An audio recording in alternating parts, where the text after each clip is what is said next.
all sunshine and rainbows. It's a very mean and nasty place, and I don't care how tough you are, it will beat you to your knees and keep you there permanently if you let it. You, me, or nobody is gonna hit as hard as life. But it ain't about how hard you hit. It's about how hard you can get hit and keep moving forward. How much you can take and keep moving forward. That's how winning is done.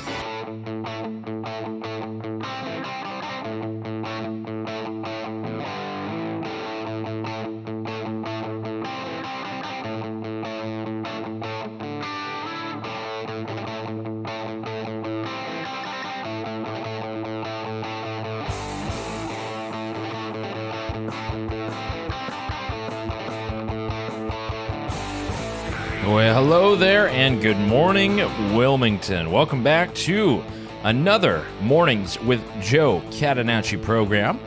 Joe's off for the week, as you guys know. He's out in the Outer Banks, enjoying the sun, enjoying family, the spirits of summer, and having a great time. So I'm your guest host today, Yaël Ossowski.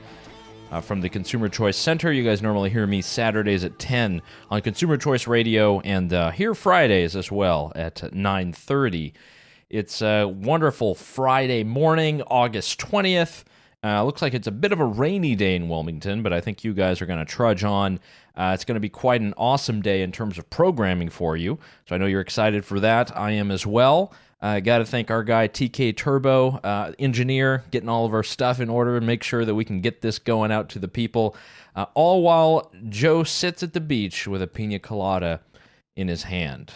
So you can listen to the show, obviously, on our radio broadcast, 106.7 FM on Big Talker. You can also stream live on Facebook. We have it on YouTube as well. You can find it, and we'll be linking to all the different show notes and things later after the broadcast. So to give you an idea about what we're going to talk about today, because there's a lot that's happening, there's been definitely a big sea change when it comes to foreign policy in a place like Washington, D.C., and everything that's happening with the Biden administration. There's a lot of focus right now, and I think we're facing probably the first real foreign policy crisis that we've seen in probably at least 5 or 6 years. This is a real one, and there's going to be a big impact, and things might actually be changing as well here in North Carolina and in Wilmington as well. We know that there's a lot of changes to come. We'll see how that looks on the end of it. For the rest of the hour, we're going to have on, this is sort of our North Carolina hour. We're highlighting voices from our state and being sure that we can bring out the best conversations, most intriguing things on the radio, and make it very interesting for you. So our first guest we're going to have after the break is Stephen Kent. He is a name that you might not know, but you definitely know his voice, or you might have seen him on TV. So he is with Young Voices. He's also got his own podcast called the Beltway Banthas podcast, and he's the author of a new book about how the force can fix politics. And by the force, yes, ladies and gentlemen, I mean Star Wars. So Stephen's got some great insight, brand new book coming out. He's a hometown fella. He comes out from the Raleigh area, North Carolina fella, and he's going to be a good conversation. I don't know that much about Star Wars. Just recently got into Star Trek just because I'm supporting William Shatner and the Next Generation with Patrick Stewart. But we'll hear a little bit from Stephen. He's got some great insights as to what's happening with our politics, democracy, totalitarianism, and really what it means to have force, to have good, to have evil. There's actually some lessons that he's drawn from Star Wars. I think that's fairly fascinating, and that'll make for a good interview. Apart from that, we've got Rick Henderson.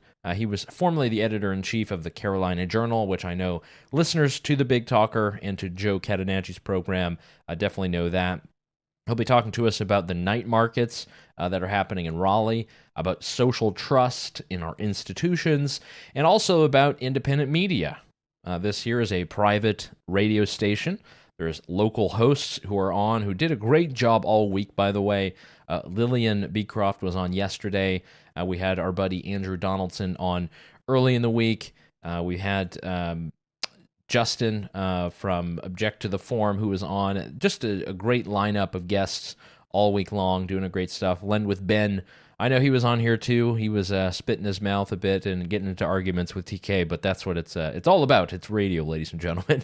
So a great lineup of guest hosts that we had all this week. I hope you guys go back to joecats.com. You can listen to that in podcast form if you miss any of the programming, not able to see it live on Facebook, on YouTube. You can always catch it on your phone. I think that's a great part of technology. So we'll catch up with Rick Henderson. He's got his own website now. He is the civil society guy. He's really great insight. He's been covering politics in North Carolina for a long time. He knows a lot about the Old North State, and he knows a lot about not just politics, but how people and culture matters in our state. So I think that's going to be really interesting. And for the last guest this hour, we've got an interesting one. Have you ever heard of the neoliberals? Neoliberalism. Sounds like a pejorative, and in many cases it has been for a long time, but there are a group of political activists who want to change that. They call themselves neoliberals proudly. They wear that banner. They are able to comment on things that are happening in politics. They have online brands. They have meetups. We'll be speaking with Morgan Rinehart. He is a collaborator over there at the Charlotte Neoliberals. I was looking for neoliberals throughout the state, and I guess I found them in Charlotte, but we'll have Morgan on. So he's actually from my hometown over in Concord, North Carolina, over towards the Piedmont region. But he'll be giving us some insight as to what a neoliberal thinks. What is neoliberalism? What does it mean when it comes to questions of zoning and housing and immigration and taxation? What would neoliberals do about the economy or foreign policy? It's an interesting political movement that is bridged between sort of the liberal and the conservative circles. It borrows from both. It's somewhat interesting. I think you guys might learn a lot. I definitely did. And hopefully we can get Morgan back onto the station to discuss a bit more. So that'll be rounding out the hour. Good first block of programming.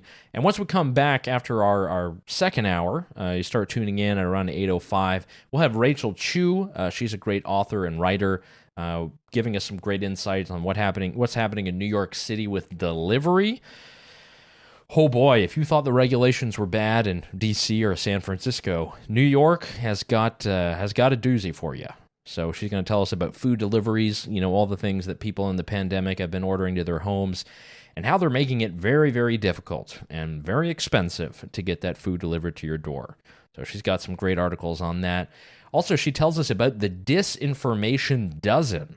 Now, I know some of you heard about this. This has to do with the pandemic and the White House actually coming out and warning about key individuals who are so-called spreading disinformation.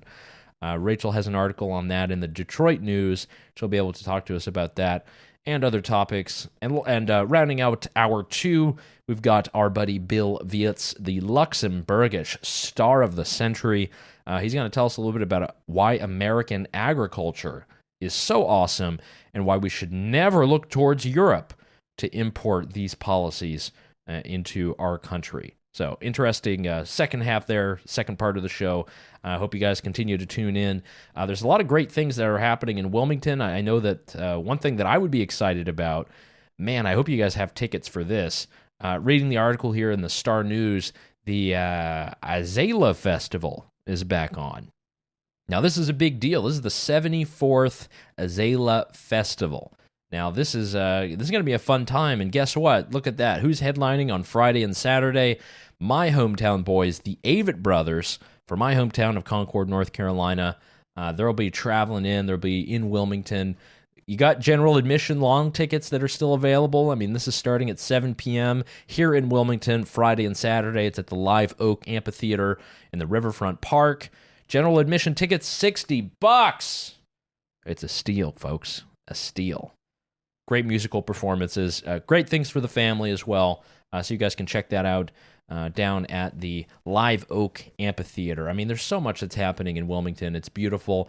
It's great to know that there's a great community out there. You have beautiful weather, great people, wonderful civil society, the business people, the entrepreneurs, the workers. This is what Wilmington does well, and so happy that you guys can tune in here to the Big Talker. We've got a lot of programming for today. We're filling in for Joe while he's away on the Outer Banks, enjoying life and getting a vacation as every man should. So I really enjoy being on the mic with you guys. Hopefully we can answer any of these live stream questions that are coming in on Facebook or YouTube. We are able to answer questions, to talk and discuss. I will encourage you guys to continue to share the streams, continue listening at work, pump out the good music. That's what's so great about being part of this radio station, about being part of Southeastern North Carolina's smart conservative talk here on Friday, August 20th, on the Big Talker 106.7 FM. So we've got a couple other things that we've got throughout the rest of the day. It's 3 hours that you're with me. Again, my name is Yaël Ossowski, guest hosting here on Joe's program. You normally hear me Saturdays at 10 on Consumer Choice Radio, and on Fridays sometimes around 9:30 we'll chat it up a little bit about the latest and greatest in consumer news.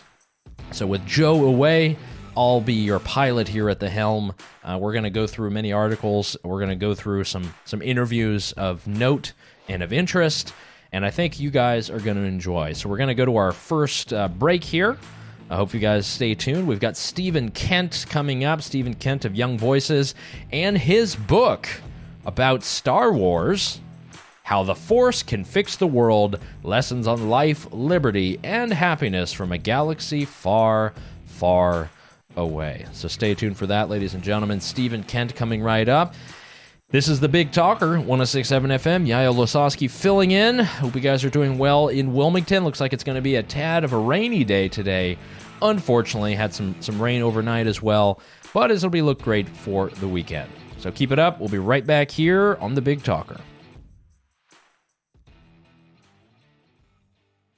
KO's Coast to Coast Tree Service is paying top dollar for experienced climbers and groundsmen. This is hard work for real men, and we're having a heck of a time finding anybody around here that's not all tattoo and truck, but no tough. If you know somebody from another state with tree work experience who wants to move down here, not only will KO help them with their living expenses, but it'll also pay you $100 cash for referring them. We have an immediate need for real men who can work hard. Call KO today at 910-233-2816 and visit kotrees.com. I'm Jason Gaver, and I'm running for Leland Town Council because Leland is where my wife and I are raising our daughter. I have a clear vision for Leland's future, keeping taxes as low as possible, spending every dollar wisely, focusing on core priorities like infrastructure and public safety, planning for future growth. I'm ready to serve, and I ask for your support. If you have questions or would like to learn more, please visit jasongaver.com. Paid for by the Committee to Elect Jason Gaver. I'm Rob Renz, Marine Corps veteran, entrepreneur, and local business owner. Join me and my buddies on Monday from 6 to 7 for Signal Fire Radio, where we discuss how to successfully transition from the military and become a signal fire in your community. That's Signal Fire Radio, Mondays from 6 to 7 p.m. on 106.7 The Big Talk.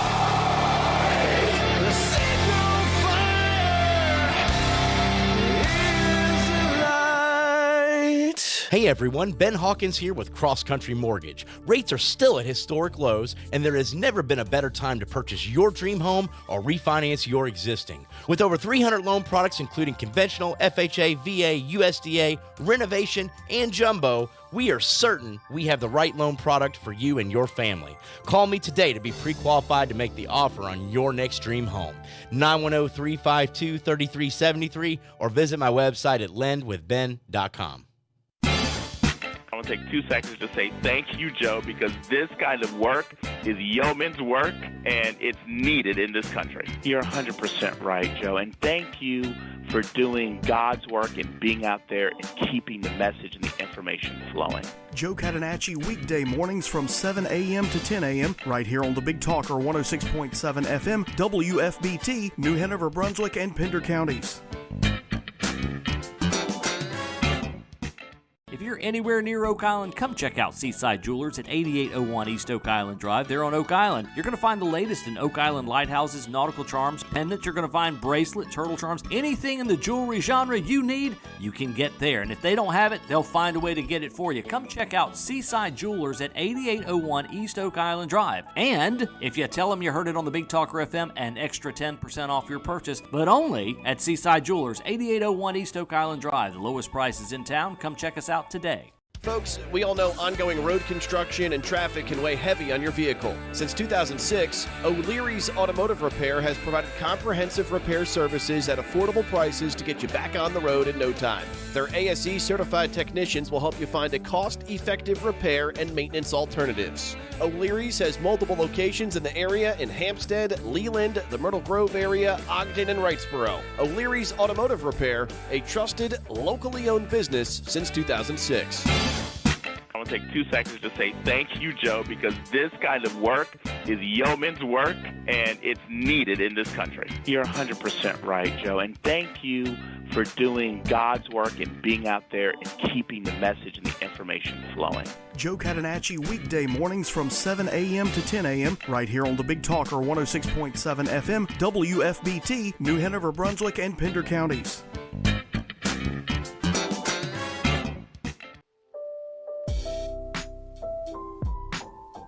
And welcome back to Mornings with Joe Catenacci here on the Big Talker 106.7 FM. Yaël Ossowski filling in for you today. We've had a great deluge of guests talking about all topics.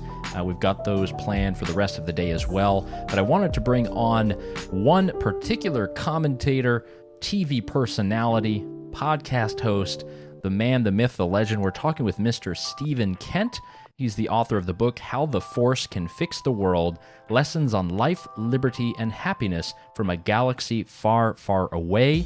You might be familiar with seeing Stephen on television. He is the host of Right Now on Rightly, which you guys can subscribe to on YouTube, and also a host over there on the Beltway Banthas podcast. Stephen, thanks so much for taking the time. Very much thank you. Good morning. Good morning. So let's get into this. You've got a brand new book coming out. It's on a pre-order right now. Comes out, I believe, in late October. And you're giving us some lessons on politics, on society, on life, related to the entire world of Star Wars. And before we get too much into those details, if you had to compare between the world of Star Wars and the world of Star Trek, for those people who are into science fiction, what are the kind of main takeaways that really make those different? And why do you think you're a bit more drawn to the Star Wars world? You know, that's an interesting question. I get that a lot, and it's one of those things where I have to be honest and say that I've just sort of always had a very monogamous relationship with Star Wars, and it is not out of any particular animus towards Star Trek. I just happen to have been raised on the wars, and the differences as far as I see them and I've understood them for many years is that Star Trek has a sort of utopian ethic. It is a future of a galaxy, of a world, of a human species who is enlightened, evolved, and has been able to overcome some of what you might consider to be sort of like base human flaws, right? Star Wars is a circular story of war, conflict, destruction, despotism, and the human search for freedom. It, I think, is much more grounded in our understandings of the human experience, our brokenness, our struggles with fear, and then also our hope for lives without fear and with more strength. So I just think that Star Wars is a more honest story about the human the human condition than Star Trek, and that's why I've always been more drawn to it. There we go. We're speaking with Stephen Kent here on Big Talker FM. He's the author of the book, How the Force Can Fix the World. You can go ahead and pre-order that over there on the Amazon and wherever else you get your books. I'm looking at some of the themes and core principles that you mention here: hope, choice, humility, empathy, redemption, balance, and rejecting fear. And sort of what your book aims to do is to provide the kind of roadmap and to connect the lessons from Star Wars to our lives living today. So if I could ask, what was sort of the main push that got you into not just writing about this book, but I know you do this a good amount, is you relate real-life lessons that come from this film series. What exactly kind of pushed you in that direction? Well, I think for me, it's just, my own life experiences growing up as a Star Wars fan. And we all have different Star Wars quotes that we go back to and we rely on for strength. And, my mom, not a huge Star Wars fan, if there was ever a problem and something that she needed to solve, she'd know exactly what page of the Bible to open up to and exactly which verse to tell you to go to. And one of the things that I am most concerned about in our society right now is the rapid secularization of America, the lack of shared texts, lack of shared social fabrics and ways to communicate to one another, so that we have sort of a shared Bible, a shared sort of things that give us a morality and different virtues that we center our lives around. And one of my main theses going into writing this book is that Star Wars is incredibly popular, and it is an incredibly effective cipher for all sorts of different and profound world philosophies. There was a study that came out in 2019 by Statista that showed that only 37% of Americans do not consider themselves to be Star Wars fans. And I kind of spun that out to be like, you know, if you wanted to connect with a random stranger on the street about anything, I would bet $100 that you would have a better connection with a stranger over whether or not they can recognize Boba Fett than whether or not they can recognize Thomas Jefferson. I just think that Star Wars is something that ties a lot of people together in ways that we need to talk about and go to it for different pieces of wisdom and advice. You know, when my child is trying to work on her swing in baseball, I tell her there is no try, do or do not. There is no try. It's one of my favorite pieces of advice from Yoda. And, you know, I think that this book is meant to be a self-help guide for personal issues that you can spin out towards the realm of the political. We're talking a lot about democracy nowadays in our political language, people mentioning the ransacking of the capital, people talking about Central European countries like Hungary and whether or not they have democracy. What are the lessons from Star Wars when it comes to what democracy is? Is democracy important as a principle? And what more can we learn from that? Yeah, so I think the number one thing is that you should assume that most of your neighbors, while they pay lip service to democracy being a good thing and they generally accept constitutional order, you should assume that most people around you do have closeted totalitarian tendencies, and they would be willing to throw the rule book out in a minute if it meant protecting the things that they love and that they care about. I say that with all due respect to my friends and neighbors, but you know, that's one of the things that I think I've come to really believe and accept about American life and really just life in the West in the past 10 years, is that democracy is part of a social bargain where people are accepting rule of law and process in exchange for another thing. And if they don't feel like they're getting the thing that they thought they were in this system for, they will throw that thing right out. So Star Wars, the main takeaway line is in episode 3, Revenge of the Sith. Padme says, as the emperor is making his speech, or the chancellor is making his speech to anoint himself emperor and christen the empire. So this is how democracy dies, with thunderous applause, which is to say that democracy is not a thing that is conquered by foreign powers. It's a thing that is given away by the democratic citizens, by the members of the republic, in exchange for something else. And in this case, it is safety, it is order, it is rule of law and strength. And while that is the most popular line in the movie, I actually go back often to episode 2, Attack of the Clones. There's a scene where Anakin Skywalker is sitting in a field with Padme, and he's asking her, or she's asking him, about what he thinks about politics. And he says, well, I think that there should be a system where people get together, represent the citizens, and try to decide what is in the best interest of the public. And Padme goes, well, that's exactly what we do. The problem is that people don't always agree. And Anakin, you know, this kid who's going to become Darth Vader one day, well, he says, well, then they should be made to. She goes, who is going to make them? You? And he just kind of laughs. And he's like, you know, maybe. And, you know, honestly, I fear that that is the mindset of most people. They would be willing to go that way if it was something that they cared about enough. You're listening to Mornings with Joe Catenacci. Yaël Ossowski filling in here on the Big Talker FM. We're speaking with Stephen Kent. He's the author of How the Force Can Fix the World. Stephen, one alternative sort of reading that I've read, I'm not too deep in the Star Wars literature, so please forgive me, but I have read that there's kind of alternative ways of viewing good and evil and who the real bad guy was. And you see the evolution throughout the Star Wars movies and films of seeing Anakin Skywalker kind of grow. And it's as if, you know, once you see the entire version of events, who you really think is good and who you really think is evil that kind of changes. Are there other lessons we can kind of take from Star Wars on that?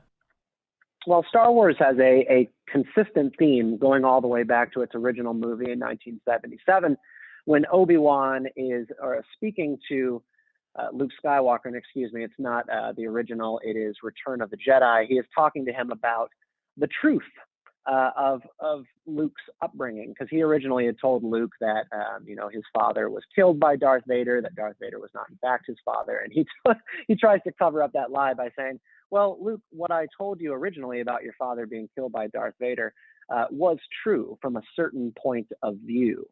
And ever since that line, Star Wars has told numerous stories where the same events are viewed from different perspectives. And the whole point that George Lucas tried to zero in on throughout those kinds of stories is to help people understand that their realities and their versions of truth are entirely subjective. And you could say that that is right, you could say that's wrong. I'm not saying that we should embrace a postmodernist epic where there is no such thing as truth, right? Like there's 20 or 100 genders and sexes. I don't believe that at all. But we should try to understand that the way that we live our lives is tied to what we have experienced versus what we've not experienced. And so that when we talk to our friends, the things that they say are true can only be considered true if they haven't gotten the counterfactual before. If they've never been presented other pieces of evidence. Star Wars cares deeply about this, and it tries to drive home that point numerous times by having its dark side characters, people who fall to the dark, being relatively good people with good intentions. Darth Vader is chief among them. In the prequel trilogy, Count Dooku, the old guy who leads the separatist movement and starts the civil war against the Jedi and the Republic, he also really went into this with good intentions, not because he was a finger-twiddling villain who just wanted to destroy the galaxy. He actually just thought the Republic was corrupt, and the Republic was corrupt. And he thought that a new regime needed to be implemented so people could govern themselves. It's a relatively noble aim, but still, he's the villain because we're watching these movies from the Jedi's perspective. Fascinating book. I hope you guys do pick it up. Hit it in your cart. Do that pre-save. How the Force Can Fix the World. Lessons on life, liberty, and happiness from a galaxy far, far away. Stephen Kent, thanks so much for taking the time today. It was a real pleasure. May the Force be with you. May the Force be with you. And we'll be right back here on Mornings with Joe Catenacci. Yaël Ossowski filling in.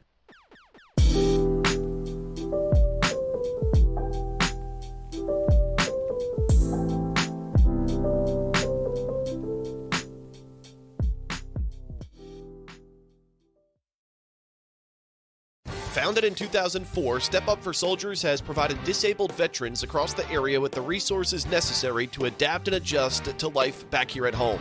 Step Up has grown significantly over the years thanks to the support of dedicated volunteers and sponsors. Step Up for Soldiers is a 501c3 nonprofit organization. To donate, volunteer, or learn more about this patriotic group helping out our vets locally, log on to stepupforsoldiers.org or call 910-297-4981.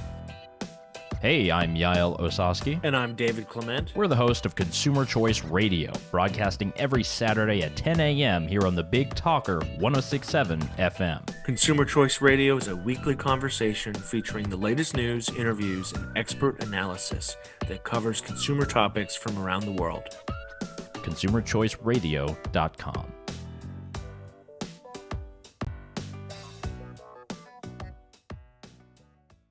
Attention patriots, listen in to hear President Trump explain why Ted Budd is the right choice for United States Senate. There's somebody that I think is very special, somebody that I've worked with, always been with me. This man's a great politician, but more importantly, he's somebody that loves the state of North Carolina. He loves the country. But this gentleman is going to be your next senator. He's going to be somebody that you're going to be so proud of. He will fight like hell. He will fight like nobody fights. And a lot of you don't know him that well, but you're going to know him. Ted Budd. I am giving him my complete and total endorsement. We're going to work with him. We're going to campaign with him. You can't pick people that have already lost 2 races. You can't pick people that have already lost 2 races and do not stand for our values. So I'm going with Congressman Ted Budd, complete and total endorsement. I'm Ted Budd, and I approve this message. Paid for by Ted Budd for Senate. See the video at tedbudd.com. Hey everyone, Ben Hawkins here with Cross Country Mortgage. Rates are still at historic lows, and there has never been a better time to purchase your dream home or refinance your existing. With over 300 loan products including conventional, FHA, VA, USDA, renovation, and jumbo, we are certain we have the right loan product for you and your family. Call me today to be pre-qualified to make the offer on your next dream home. 910-352-3373 or visit my website at lendwithben.com. Hi, I'm Dr. Gabe Frank of the Frank Institute, and I wanted to tell you about our IV vitamin, infusion, and hydration therapies. These IVs are the most effective treatment for vitamin and nutrition deficiencies available, and with our wide range of offering, your treatment can be tailored to your specific needs. Whether you struggle with hydration or nutritional deficiency, injury recovery, low energy, please feel free to check out our IV infusions today. Schedule an appointment at 910-679-8534 or check out all our treatment services at www.frankinstitute.com. With a customer referral rating of 96%, Two Men in a Truck Wilmington has proven time and time again they are the top local choice when it comes to all of your moving needs. Offering a wide range of professional moving services, including local and long-distance moving, business relocations, both full or partial packing services and storage, Two Men in a Truck is dedicated to exceed customer expectations and reliability, quality of service, and care. To start your quote, log on to twomenandatruck.com or call 910-210-0224. This is Mark Markley, and I'm excited about a new program here on the Big Talker called Recovering Hope. Recovering Hope is all about recovery from drug and alcohol addiction. Drug addiction has impacted my family very hard, and I know that it knows no borders. We live in one of the most impacted cities in the nation when it comes to addiction. We'll be discussing many of the resources that are available in our region, and as the name of the show suggests, we need you to know there is hope for anyone that wants it. So please tune in Wednesday evenings from 6 to 7 right here on the Big Talker FM.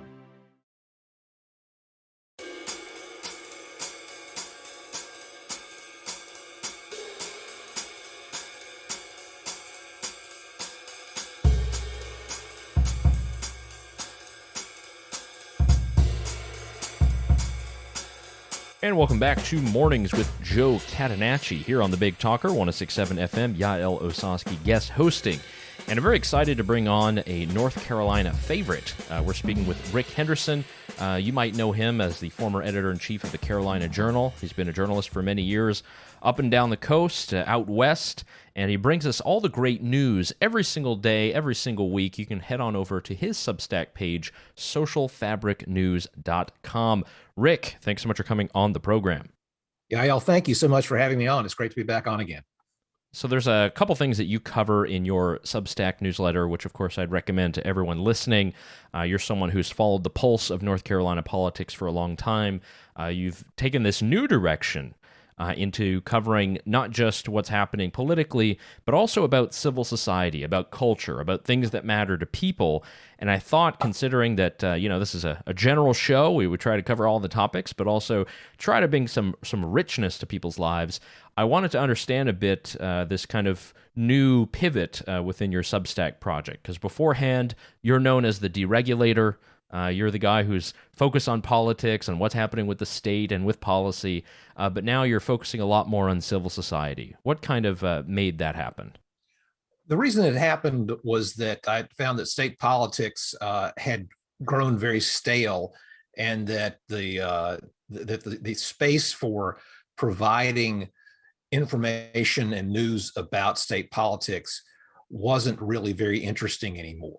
That we've seen the same debates play out over and over again in North Carolina politics. Since so many of my contacts nationally have gone cold, I can't really speak with much knowledge about what's going on in other places. I've done a little bit of work about election reform and studied and written about some of the activities in other states dealing with election reform. But again, that's a very much of a hurry up and wait situation. A lot of things happen in a hurry, and then we wait for things to go on, and then either it's good or bad or indifferent, and nobody can really speak about such things knowledgeably unless you cover it all the time. And so I was interested from a very personal level in how the Burkean little platoons operate, how we deal with each other, since most people really aren't actively online or obsessively online. how do we interact with each other coming out of the COVID pandemic as neighbors, as people who may belong to organizations, as people who deal with the Boy Scouts, with a local with your local church, with whatever organizations that you handle, and how do you deal with that in an era in which we have less and less personal interaction because of the pandemic, and have to rely more and more on modern technologies to preserve traditional institutions? And so I found it as an interesting intersection. Deals with me personally because I belong to this stupid ukulele group, which I call my stupid ukulele group. That's actually quite important to me. It's a group of us in Raleigh who've gotten together now. We're going on our 8th year, and we meet in a church. Because of the pandemic, we couldn't meet in the church anymore, so we had to go to Zoom, and that's posed all sorts of challenges. We're having to go back to Zoom again because of the latest spike in Delta. And I took that as a way. I started writing about that back before I made the pivot, and I thought, this applies to lots of other institutions and organizations that I'm really interested in. And so that goes to, I've written about the various night markets in Raleigh.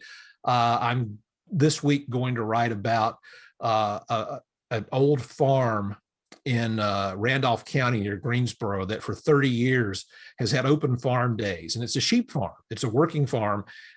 And they have avoided the got to BNC, the Department of Agriculture campaign that sort of formalizes these tours. They've stayed very old school with it.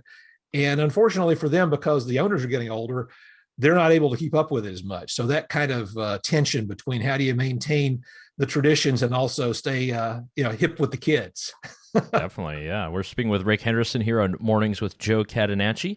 You can follow Rick on Twitter at Civil Society Guy. He's gone from the deregulator to the civil society guy. I love that. And you mentioned your article on the night markets. I thought this was very interesting. So for today's program, there's a lot of focus on Wilmington, obviously, but we are getting some interviews in from Charlotte, from Asheville, and across the state. And you're our Raleigh guy. And you had this article about night markets. And the title of the article is Night Markets Are Markets Too. And you discuss sort of what is happening with these kind of local farmers markets that pop up, and the night market in Raleigh, and some of the lessons from that. So what can you tell us about that? Yeah, this was knocked off because of a situation in Los Angeles where a major market had sprung up in a heavily Latino working class community out of nowhere. There was a taco seller who had been there forever. And all of a sudden, other vendors started coming to this little industrial area in this neighborhood in LA. And all of a sudden, there were 100 vendors there on a given night, 5 and 6 nights a week.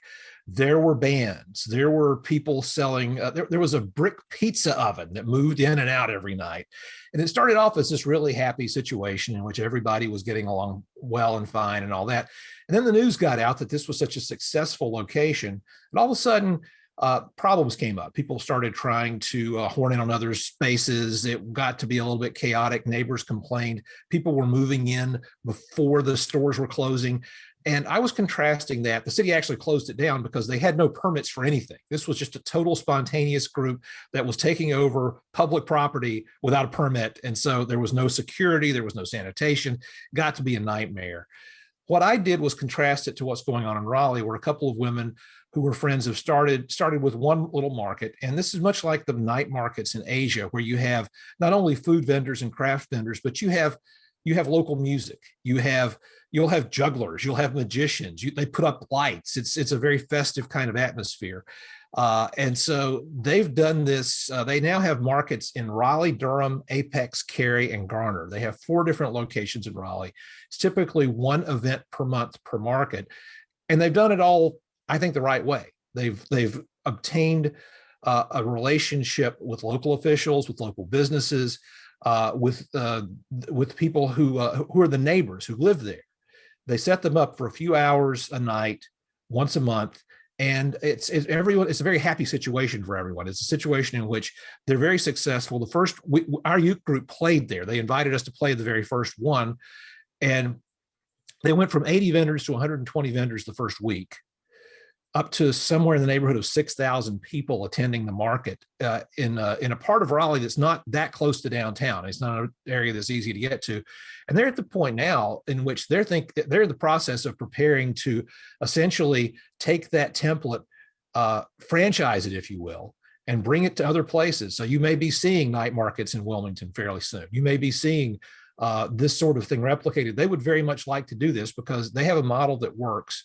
And it does involve working with local law enforcement, with city officials, with neighborhoods, and they're a good neighbor. And because they've got their own security, their own sanitation forces, all that sort of stuff, they don't leave a footprint behind. It's a lot of fun, and I think it's a great way, again, to support local vendors and for people just to go out and have a good time. And it's just a lot of fun each time you go. Yeah, and I love your point about trust and sort of what that means economically. And that's one thing I've always noticed traveling around is that you have varying levels of social trust in different communities and societies. And when you have social trust that's high, that means that people are not, scurrying after you to make sure that you pay your bill and asking you to prepay. There's generally this kind of trust that exists that when things are over, you'll pay your bill. It's fine. People aren't hassling you. And people have reputations, and that in itself is a kind of currency. And to see that evolve in this example that you give at the night market, I think is great, because that's something that we need a lot more of. So much of our interactions and things have been thrust online. Wouldn't it be great if we were to get back to business, be out on the streets, walking, interacting, and actually sharing smiles and laughs instead of just clicks and emojis, right? Yeah, that's the thing that really impressed me about the night market to begin with, which was in 2018 that they started these in Raleigh.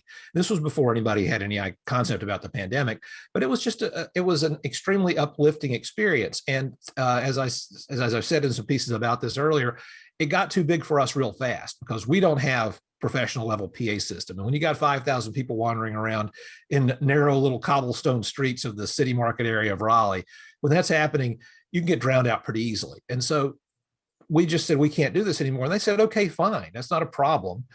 But we're going back to one of their newer locations, which is more open now. And so again, it's that level of trust that you talk about. It's really important to be able to communicate with folks personally on a one-on-one level, and to do so and to say, we can do this in a mutually beneficial way. And it's a great example of how markets work, that people are engaged in voluntary interactions and everybody benefits. It's a win-win situation. Well, we're all about win-win nowadays. We don't have many things to win or say that we are winning in. And I do want to point the listeners over to your website, socialfabricnews.com. Rick is going to give us all the latest and greatest. You have multiple posts per week, which is great.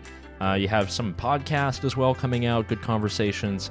So, Rick, thanks again for providing us good value there. Thanks again for your writing. And hopefully we can get you back on the radio soon. Not enough time to talk to you. But again, thanks so much for what you're doing. Thanks very much, Yael. Merle Fest is coming up in September, and that's going to be the biggie. So I got a lot planned about that. There we go. You can hear him there, and maybe he'll be whipping out the ukulele, and you guys can hear it there. So, Rick, thanks so much. We'll be right back here on Big Talker, Mornings with Joe Catenacci.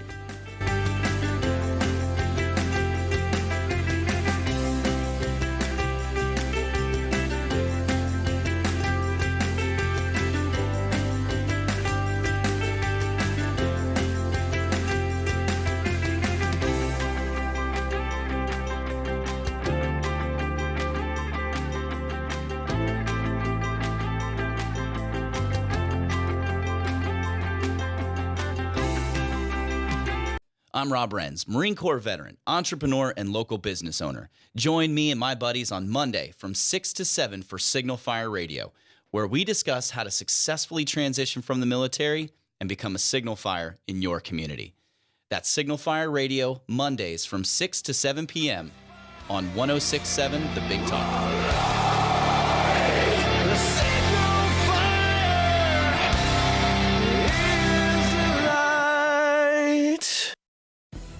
Hi, this is Justin Humphreys from the Humphreys Law Firm on Eastwood Road. The Humphreys Law Firm is located in Lumina Station, Wilmington, North Carolina, practices civil litigation, intellectual property, commercial, and residential real estate. Please give us a call at 910-332-0721 or visit us on our website, which is www.humphreysfirm.law. You can also listen to me every Thursday from 6 to 7 p.m. on the Big Talker 106.7 FM. folks, we all know ongoing road construction and traffic can weigh heavy on your vehicle. Since 2006, O'Leary's Automotive Repair has provided comprehensive repair services at affordable prices to get you back on the road in no time. Their ASE certified technicians will help you find a cost-effective repair and maintenance alternatives. O'Leary's has multiple locations in the area in Hampstead, Leland, the Myrtle Grove area, Ogden, and Wrightsboro. O'Leary's Automotive Repair, a trusted, locally owned business since 2006. I'm K.O. Davis from K.O.'s Coast to Coast Tree, and I want to be your tree man. When your trees need cut, 2 letters to know. One is a K, the other is an O. K.O. Tree man. Proper trimming is the most important thing that you can do, so don't just hire anybody to do it. You need someone that knows what they're doing. K.O. Call the professionals at K.O.'s Coast to Coast Tree and visit KOTrees.com.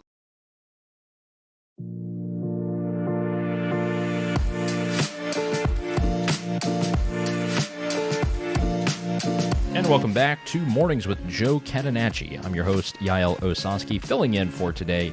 Joe is out in the Outer Banks enjoying life.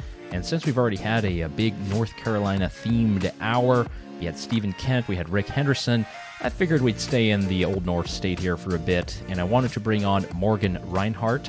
He's a co-organizer for the Charlotte Neoliberals and vice chair of the Neoliberal Projects Steering Committee. Morgan, thanks so much for coming on the radio program. Thanks for having me. So a couple things I wanted to get into. Many people might not be familiar with what it means to be a neoliberal. They might have heard this term. It's been used in a negative connotation by some, positive connotation by others. What does it mean in 2021 to say if you're living in Charlotte, North Carolina, or Wilmington or Asheville, to be a neoliberal? Well, you're right that it's generally used as a pejorative going back to the 1910s and 20s in Germany, and didn't really sort of come into a positive use until about the 30s or so, with folks like Hayek and the Mount Pelerin Society.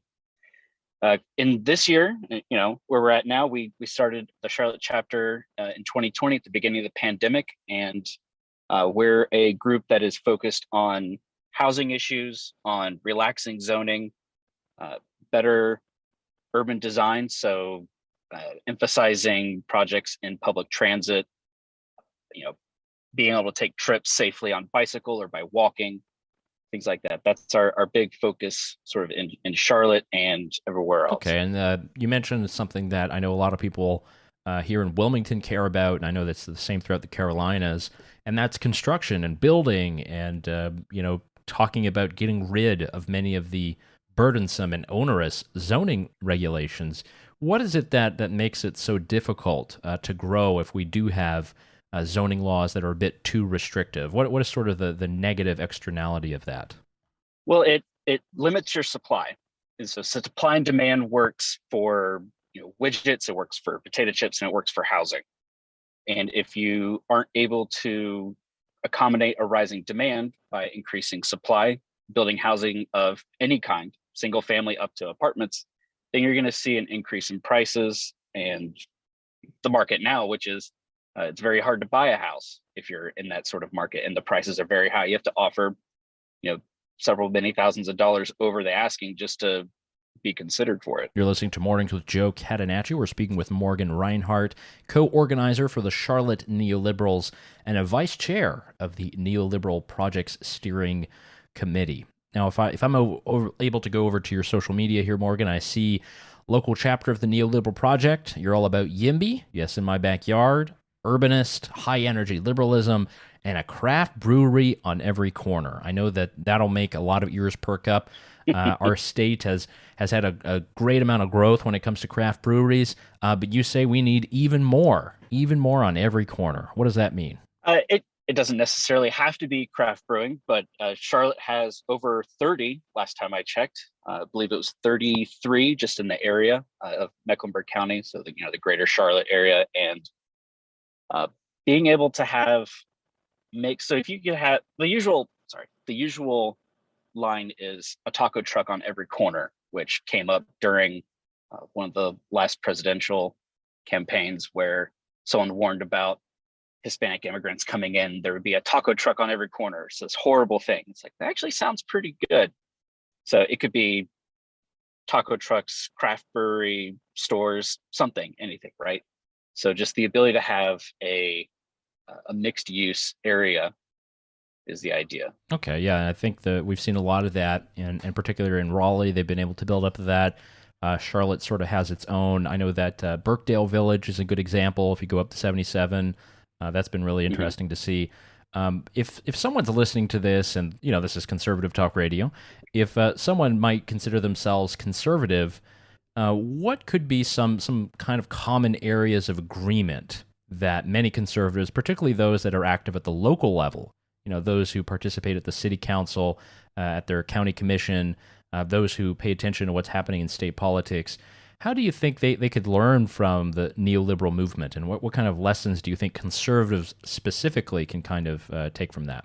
One of our core ideals is that free markets are incredible for their wealth generation and for their ability to create opportunity. Our spin on it is to add a strong social safety net so people don't get left behind, to make sure that people are able to have the freedom to move where they want, they can live where they want, they can start their own business, things like that. So it's a lot of personal freedom for folks to live in a free society. Okay, yeah, I think that's a good point. And I think even if you were to poll many conservatives in North Carolina, I think they would somehow fall into that camp a bit. There aren't too many people, as far as I know, that are arguing for scrapping the entire social safety net, but I think you bring up a good point there. We talked about zoning. We're talking a little bit about free markets, about additional trade. When it comes to particularly state issues and state politics, what is the neoliberal project in Charlotte specifically kind of paying attention to? And are there some things that are very positive that are happening in Raleigh that you're seeing? Are there some things that you're concerned about? What should we really be looking at? There's a bill in the Senate right now. I can't recall if it's gone to a vote to the whole Senate yet, called S349. And it is going to legalize basically infill housing. So earlier we talked about zoning and how that's restrictive. Well, what it does is that zoning legally limits what kind of housing, or anything, but generally housing you can build on your property. In Charlotte, 84% of residential land area is zoned for single family only. So if you wanted to build a duplex, you can't do it. City won't let you. So the S349 statewide allows the building of duplexes, triplexes, and higher, which aren't, they fit in nicely to any city's aesthetic. And they've been sort of the norm up until the suburban boom back in the 50s. You would have these higher density housing available. Yeah, and I think there's a lot of good examples there, and I think there have been some bad examples too. I remember just a couple of years ago, there were a lot of these tiny homes that went up for sale, and there were a lot of people who were kind of crying that they did not want any in their backyard, and a lot of the fees that were associated and a lot of the zoning rules just kind of didn't mash up. I mean, this stuff is all it's interesting because it's allowing for a kind of more humanist approach to some of these housing questions, which I think you would likely argue so far have always just thought about how do we get more people into homes, and not necessarily how do we get more people housed. Would that be correct? Well, they sort of follow the other. You can't, so for example, with folks who are homeless, one of the best ways you can get them out of that is to be able to provide them housing. Well, if housing's, the average price is climbing up near $300,000 in the Charlotte area, which is unfathomable from 10 years ago, it's very hard to find some sort of stability for these folks. And being able to accommodate people who need help, like homeless or folks who are moving in from out of state, and they won't stop coming even if the prices are high. I mean, but Charlotte's looking to add almost 400,000 people in the next 20 years. Oh, wow. Yeah, great number. I know that we have that population growth. We just had those numbers that came out from the census. North Carolina overall growing big time. And there's a lot of people moving here. There's definitely going to be a lot of demand for construction for homes, apartment complexes. So that'd be very beautiful to see. If people want to get involved with the neoliberals in Charlotte or elsewhere, where's the best place they can go, Morgan? Because I know you guys got a very good social media presence, so I definitely recommend that people go to your your Twitter handle there. It is CLT Neoliberal, and follow a lot of things that you guys are doing there. But how else can people get involved if they're interested in this?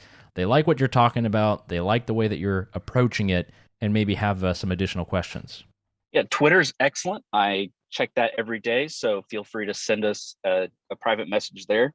You can also email charlotteneoliberal@gmail.com. And if you're more curious broadly about the project as a whole, there is neoliberalproject.org and our online magazine, Exponents Mag. Well, I love it. There's a lot of great information there. You guys can find that if you are interested. There's definitely a lot of very good policy suggestions that I think a lot of people would appreciate, and some different ways of thinking about it. And we don't necessarily have to think about parties. There are actually great ideas that we can champion, and that's why I wanted to highlight that. So, Morgan, thanks so much for coming on the program. We've been speaking with Morgan Rinehart, co-organizer for the Charlotte Neoliberals and a vice chair at the Neoliberal Project's Steering Committee. Morgan, thanks so much for coming on the program. Thank you for having me today. Perfect. And we'll be right back after these messages, guys. And stay tuned to your radio mornings with Joe Catenacci, Yaël Ossowski, filling in here on the Big Talker. We'll be right back after these messages. We got plenty more to come.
here on Mornings with Joe Catenacci, Yaël Ossowski guest hosting on this beautiful Freedom Friday, August 20th, 2021. Thank you guys for tuning in. Thank you everyone for listening on the streams that we've got online. It's another great morning here in Wilmington. Just finished up hour 1, starting hour 2. I got to tell you, it's a new morning. We're past 8 o'clock. We've got some great interviews coming up. Let's recap that last hour. I mean, we got Star Wars on one hand. We're talking about night markets in various cities, talking about what it means to be a neoliberal. I wonder, do any of you guys consider yourselves neoliberals? Is that something that seems interesting to you? Do you think the label is too far gone? Neoliberals in the old school were kind of what Noam Chomsky and the progressive academics would label those who are all in on corporate power. But nowadays, it's a bit of a different definition with what neoliberal is. It's kind of interesting to hear from Morgan Rinehart in that last segment, understanding a bit more about what it is. Is this something that will take root in North Carolina? Are we going to have proponents in Wilmington and Asheville and Raleigh and Charlotte? I couldn't tell you, but I'll tell you it's interesting. And it's something new. It's something on the horizon. And particularly amongst younger people, seems to be catching on. Maybe that's just the algorithms working their magic on me, as Joe would say. But regardless, something interesting that I know you guys hopefully got some value from. It's going to be a great morning here in Wilmington. Again, mentioned a little bit of rain that's scattering throughout the region. But we've got all kinds of events going on over the weekend. I mean, you guys got the beach in your backyard. Wonderful time to get out there and wonderful time to enjoy that time with family, as long as the lockdown proponents permit it. We won't get into too much of that right now. We will have a wonderful guest in the next segment. Rachel Chiu will be coming on. We'll be talking about socialism, capitalism, and how minority voices who support things like capitalism never, ever really get a say. She's got a great article in the Orange County Register about just that. We talk about food delivery, taxes, permits, and fees, and then we'll also hit upon the disinformation dozen, social media regulation networks, and the role of the government. So some very good stuff coming up with Rachel Chiu. That'll be coming up after the break. For now, let's get into a little bit of the stories. I know that I've been popping open the Star News here in Wilmington, trying to find out exactly what people are talking about, what is getting people upset. You can tune into the Big Talker. There's an article here actually about the restaurant workers who are leaving the industry, and a lot of it is highlighting the effect of the pandemic, many of the restrictions.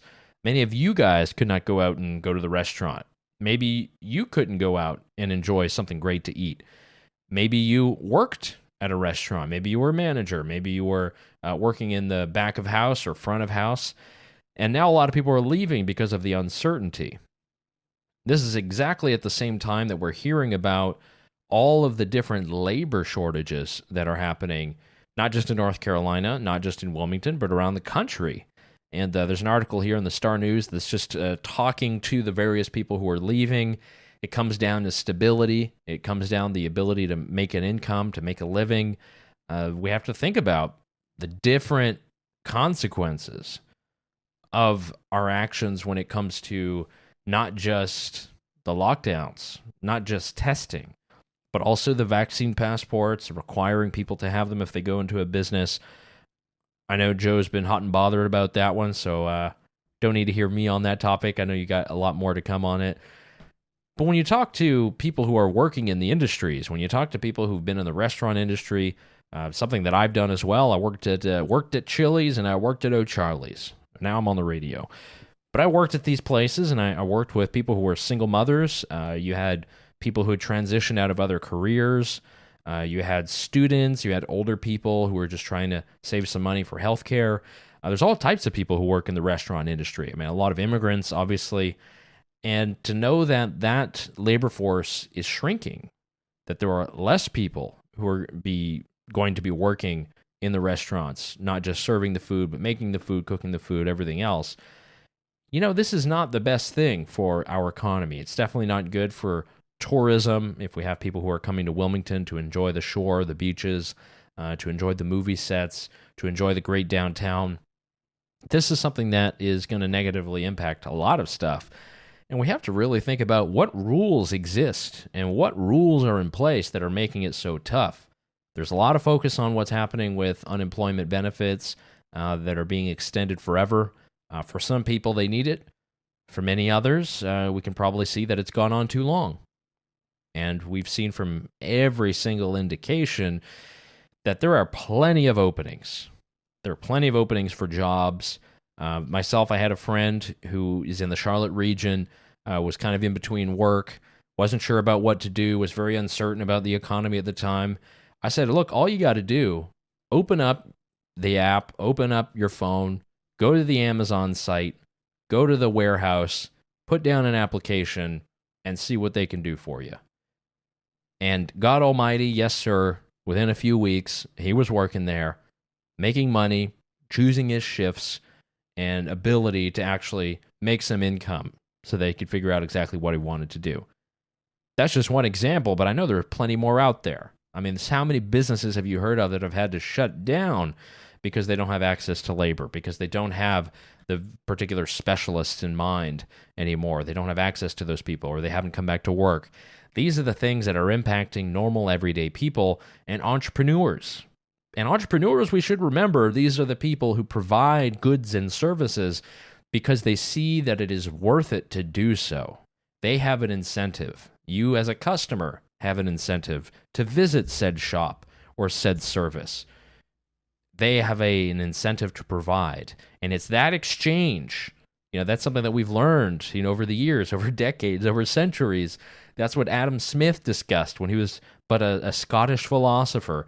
It's not just from the benevolence of the butcher, he would say, that we're able to have all the wonderful meat on our table. It's because of that free exchange, because I need to have that various meat, the butcher needs to sell it, we meet in the middle at the apex.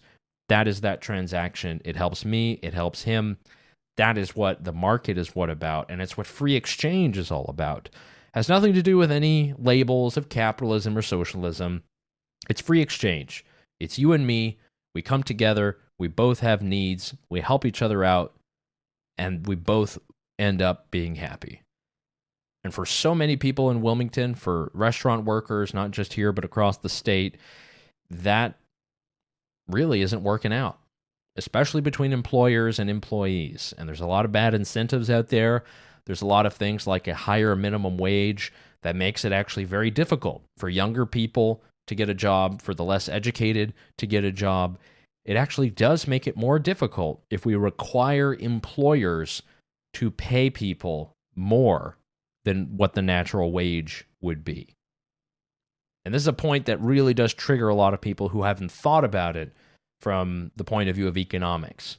The fact that minimum wage is actually something that is harmful, because the idea that might be propagated in various bars and cafes in Brooklyn is that if you don't have the minimum wage, then you'll have people working for 15 cents.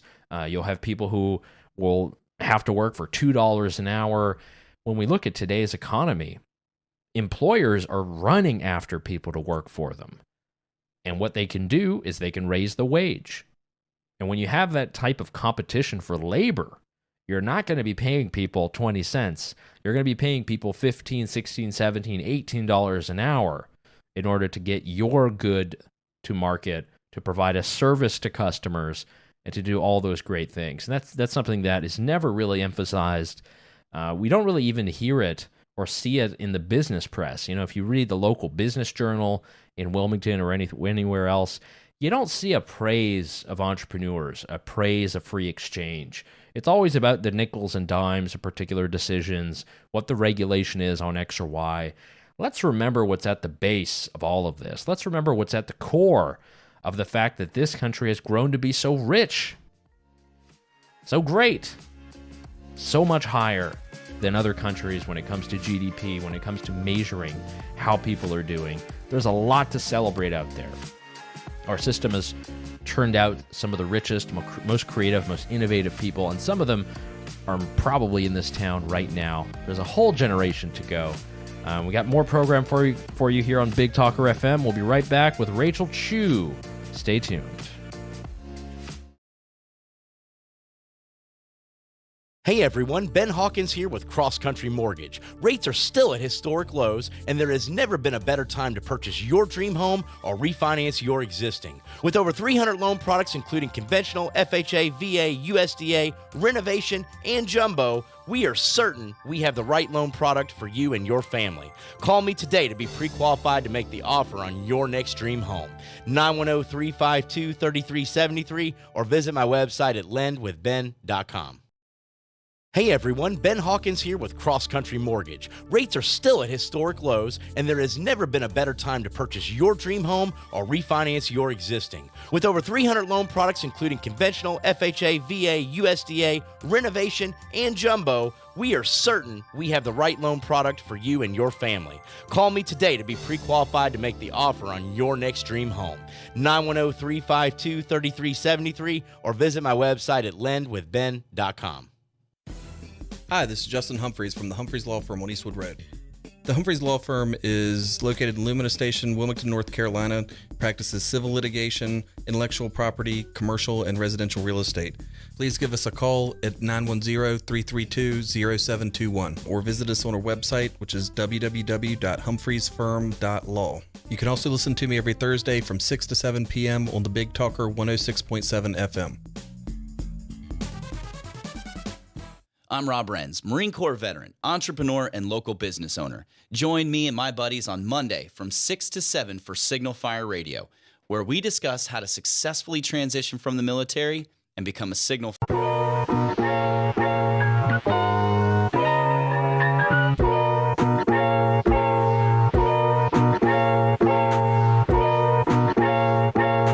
And welcome back to Mornings with Joe Catenacci, Yaël Ossowski.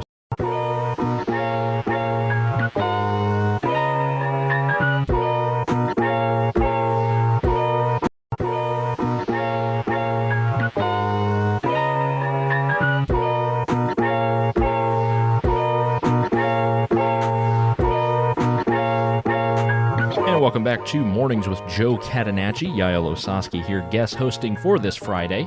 And I wanted to get on the smartest and most innovative voices that I could find for this program. We've covered a lot of ground today. We've got so much more to come. And that's why it is my privilege to host Rachel Chiu here on the program. She is a Young Voices contributor. She works at a DC-based think tank. You can find her words plastered across newspapers, the internet, and the like. Rachel, thanks so much.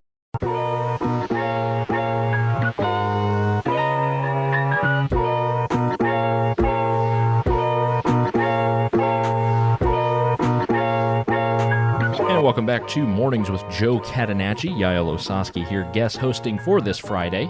And I wanted to get on the smartest and most innovative voices that I could find for this program. We've covered a lot of ground today. We've got so much more to come.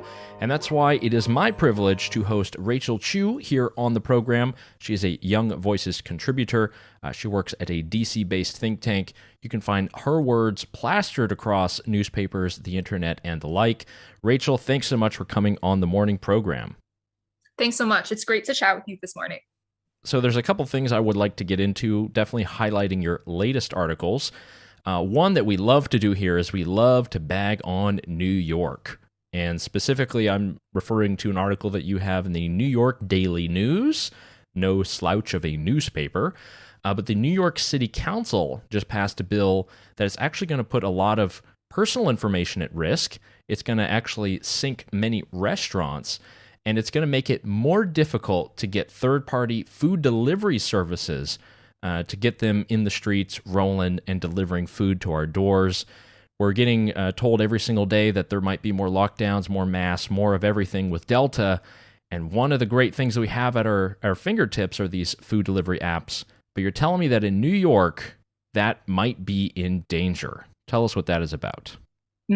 That's right. So the New York City Council recently enacted a bill called the Data on Orders Placed Through Third-Party Food Delivery Services. So as the name implies, this is going to affect millions of New Yorkers who use apps like Uber Eats, DoorDash, Grubhub, and the like.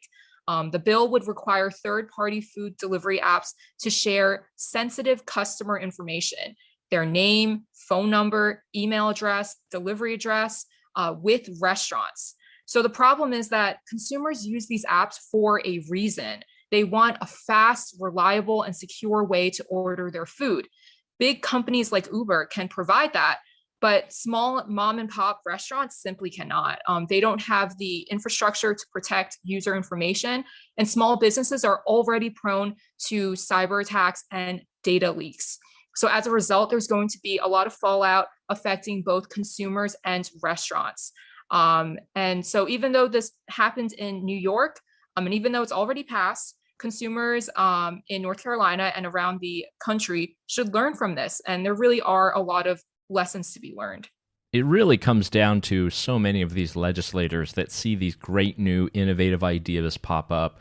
And it's as if they either want a piece of the pie or they want to have, the taxes. We've heard about in various cities, Philadelphia, Los Angeles, San Francisco. They've tried to pass these various bills and taxes they would tack on to these deliveries. Do you see this? Does this have anything to do with, protection of people who use these services, or do you think this is another wielding hand of the government that's at play? Mm-hmm. Yeah, so I think with this. The champ is here! The champ is here! The champ is here! The champ is here! Let me tell you something you already know. The world ain't all sunshine and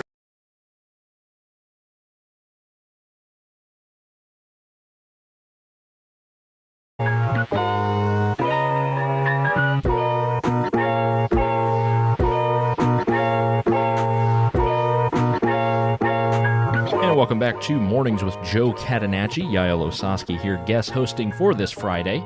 And I wanted to get on the smartest and most innovative voices that I could find for this program. We've covered a lot of ground today. We've got so much more to come. And that's why it is my privilege to host Rachel Chiu here on the program. She is a Young Voices contributor.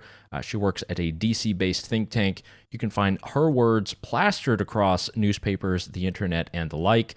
Rachel, thanks so much for coming on the morning program. Thanks so much. It's great to chat with you this morning. So there's a couple things I would like to get into, definitely highlighting your latest articles. One that we love to do here is we love to bag on New York. And specifically, I'm referring to an article that you have in the New York Daily News, no slouch of a newspaper. But the New York City Council just passed a bill that is actually going to put a lot of personal information at risk. It's going to actually sink many restaurants, and it's going to make it more difficult to get third-party food delivery services to get them in the streets, rolling and delivering food to our doors. We're getting told every single day that there might be more lockdowns, more masks, more of everything with Delta. And one of the great things that we have at our fingertips are these food delivery apps. But you're telling me that in New York, that might be in danger. Tell us what that is about. Mm-hmm. That's right. So the New York City Council recently enacted a bill called the Data on Orders Placed Through Third-Party Food Delivery Services. So as the name implies, this is going to affect millions of New Yorkers who use apps like Uber Eats, DoorDash, Grubhub, and the like. The bill would require third-party food delivery apps to share sensitive customer information, their name, phone number, email address, delivery address, with restaurants. So the problem is that consumers use these apps for a reason. They want a fast, reliable, and secure way to order their food. Big companies like Uber can provide that, but small mom and pop restaurants simply cannot. They don't have the infrastructure to protect user information, and small businesses are already prone to cyber attacks and data leaks. So as a result, there's going to be a lot of fallout affecting both consumers and restaurants. And so even though this happened in New York, and even though it's already passed, consumers in North Carolina and around the country should learn from this. And there really are a lot of lessons to be learned. It really comes down to so many of these legislators that see these great new innovative ideas pop up. And it's as if they either want a piece of the pie or they want to have, the taxes. We've heard about in various cities, Philadelphia, Los Angeles, San Francisco. They've tried to pass these various bills and taxes they would tack on to these deliveries. do you see this? Does this have anything to do with protection of people who use these services, or do you think this is another wielding hand of the government that's at play? Yeah, so I think with this one, it seems that the council wanted to help restaurants, right? So they've been having a really tough time over the past year, like everyone else, but they've really been hit hard. And I think that they saw this as a way to show that they care about restaurants and really act upon what they've been saying about how they're going to help them. But in the end, this is not a good idea. This is something that is a little bit half developed. And because there's so many problems with it in terms of privacy, the fact that is that restaurants, at the end of the day, they're not going to be able to protect user information in a way that doesn't put them with increased risk and liabilities. Now we're here on the Mornings with Joe Catenacci show. Yaël Ossowski filling in. We're speaking with Rachel Chiu. You can follow her on Twitter, Rachel HCHIU. Read all of her writing, comments, and the like.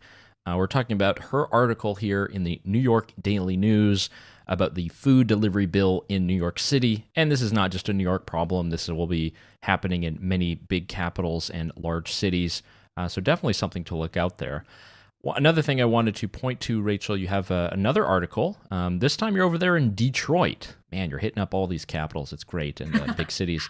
This one is about the disinformation dozen and about the role of the White House in becoming the arbiter of misinformation. Obviously, the pandemic has given us lots of cranks. It's given us cranks on, I think, all sides. I think everybody would say that. And now we have this new scrutiny upon tech companies, upon how they moderate comments and posts.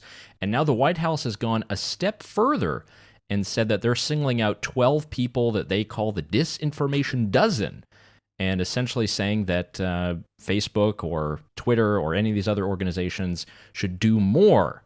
And they're not doing enough to try to either scrub these comments, to drown these accounts, or to really get them off the platform. So what is happening here, and why do you think we should be concerned about where this is headed? Yeah, of course. So a few weeks ago, the White House press secretary highlighted 12 people who she claimed were producing 65% of the anti-vaccine misinformation on social media platforms. And I think this is one of the first times we've really seen something like this, where a White House official singles out Americans. And I mean, everyone has their own opinion on, how we should handle this pandemic. I know that the anti-vaccine debate is very contentious, but I think even for those of us who believe that the vaccine is a good thing, we should be able to see that pointing out 12 people and saying that they're responsible for a lot of the problems we see today is simply not right. And I think from a First Amendment standpoint, even though what they did doesn't violate the First Amendment, it comes really close by saying that Americans are doing something, have misconduct on these platforms, and then trying to censor what they say. I think that comes really close. And even though we can't say it's a First Amendment violation, it's something that we should be very wary of, and it definitely has to be called out. It's one thing when we have pressure from civil society groups or different companies that are putting pressure on these social media networks. It's yet another thing when the White House press secretary is calling them out. And I think you're definitely right on that. It's right up on that line. And I'm kind of wondering, what is the kind of expectation with the social media networks and moderation? Because as we know, the moderation rules are created by human beings, carried out by human beings, people with biases on all sides. I'm not the first person to bring it up on talk radio this week, but as we well know, the Taliban is, they've got their own active Twitter account, but former President Trump does not.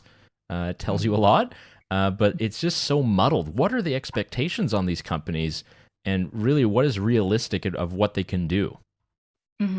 Yeah, so I think that's evolving, right? So social media companies have really been pushed more in the past year than they ever have before when it comes to content moderation. And I think that's something to note, is that they're not going to get everything right. And they're going to do things that government officials, the public, they're users that they're not going to be fans of. But at the end of the day, social media companies are private businesses. They are also protected by the First Amendment. And I think that there needs to be some room for them to fine tune their content moderation policies. And certainly as they do that, the White House should not be telling them how to do it. Absolutely. Yeah, I think this is the age-old lesson that I know that we've talked about on other programs is that as soon as you empower one government institution with whatever power it is, some discretion, you should expect that the political opponent will come back the next year and do exactly the same thing to your side. So we have to be careful of how the pendulum swings. All the tech debate, though, has sort of, I don't want to say it's died down, but we haven't seen as much pressure lately. Perhaps that'll be coming in the fall. What do you think are the big sort of political fights that people who are interested in these issues when it comes to social media and social media regulation? What should we be looking out for as Congress comes back into session towards the end of the month? Yeah. I mean, there's so many different issues. We're seeing Section 230 content moderation issues come back up. We're seeing a lot of antitrust as well, and that directly affects technology companies. Congressmen are going after big tech right now. And I think the antitrust issues are certainly ones to watch. I know that it's a little bit more complicated to understand, but the bills that are being proposed right now that are currently in the House, they will radically change the customer and user experience. They will change the way that platforms like Amazon, Facebook, Google, the way that they're run and the way that they're used. So I would definitely say that's the one to watch out for. No, that's coming to us very soon. So thank you, Rachel, for that. I want to highlight one last article of yours here in the last minute and a half I got with you. Article from the Orange County Register. The socialism versus capitalism debate needs more minority voices. Those of us on Conservative Talk Radio are going to love this. We'll definitely link to all of these in the show notes, guys, so you can get a look at that. Rachel, you're looking at different polls, and you're looking at attitudes of minority voices when it comes to capitalism versus socialism. You use some experience of your own family, and basically saying that there's a lot of different things that aren't being discussed or talked about or even thought about when it comes to how we discuss socialism and capitalism in the 21st century. How would you explain sort of what you go into here? Yeah, so my op-ed was centered around a recent Axios poll. And the bottom line of that poll is that America is moving towards socialism and that American attitudes towards it are starting to soften up. And when I read that, it really was kind of curious to me because for families like mine or immigrants who have come from countries that had socialism or communism, we know that it's not something favorable, it's not something good. And the way that it's portrayed nowadays, especially with the rise of democratic socialism, it's like an idea that you can opt into. But for people who have seen how it works, that's certainly not the case. It's really hard to turn it back, and we don't get to decide how far socialism gets to go, which is, I think, a tenet that democratic socialism likes to portray, that, oh, we're not going to go as far as authoritarian socialism of the past. Well, we don't get to decide that. And I think when we're talking about this discourse around socialism, especially in America, we really need to hear more voices from people who have actually experienced it and know the harm that it causes. Yeah, we know everything that happened in Cuba. We know what's happening in the streets now, and many more lessons to tell. So that's Rachel Chiu, Young Voices contributor. Rachel, thanks so much for taking the time. Thanks so much. And we'll be right back here on the Mornings with Joe Catenacci show. Yaël Ossowski filling in. Plenty other interesting guests coming up in the next couple of hours.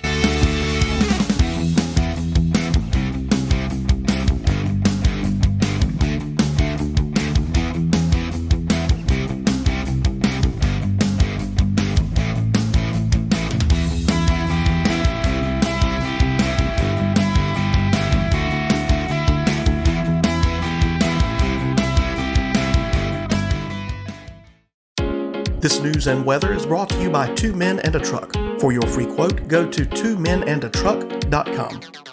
twomenandatruck.com.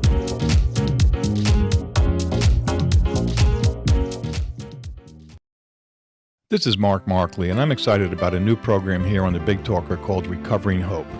Recovering Hope is all about recovery from drug and alcohol addiction. Drug addiction has impacted my family very hard, and I know that it knows no borders. We live in one of the most impacted cities in the nation when it comes to addiction. We'll be discussing many of the resources that are available in our region, and as the name of the show suggests, we need you to know there is hope for anyone that wants it. So please tune in Wednesday evenings from 6 to 7 right here on the Big Talker FM.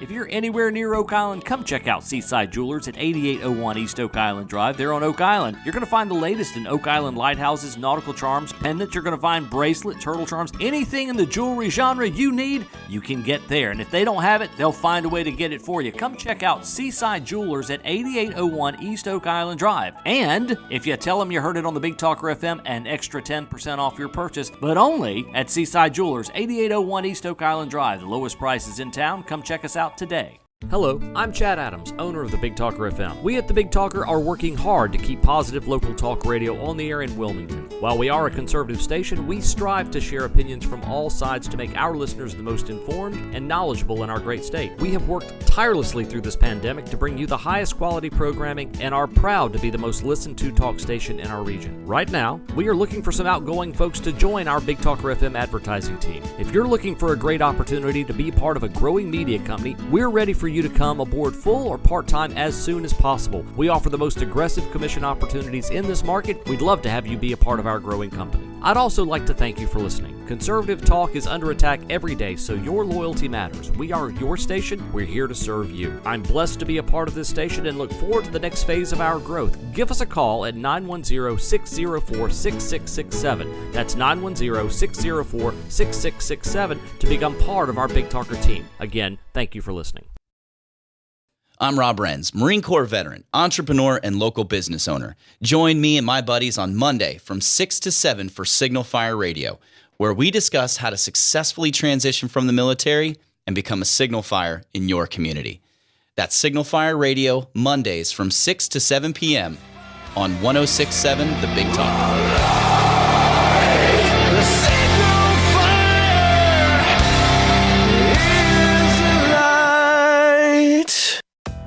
Government has become too big, too overtaxing, and is constantly overregulating every aspect of your life. If you agree with that, tune into Consumer Choice Radio every Saturday at 10 a.m. here on the Big Talker 106.7 FM with me, Yaël Ossowski. And me, David Clement. For an hour, you'll get expert analysis on what the government is sinking its teeth into next and how you, as a consumer, can push back.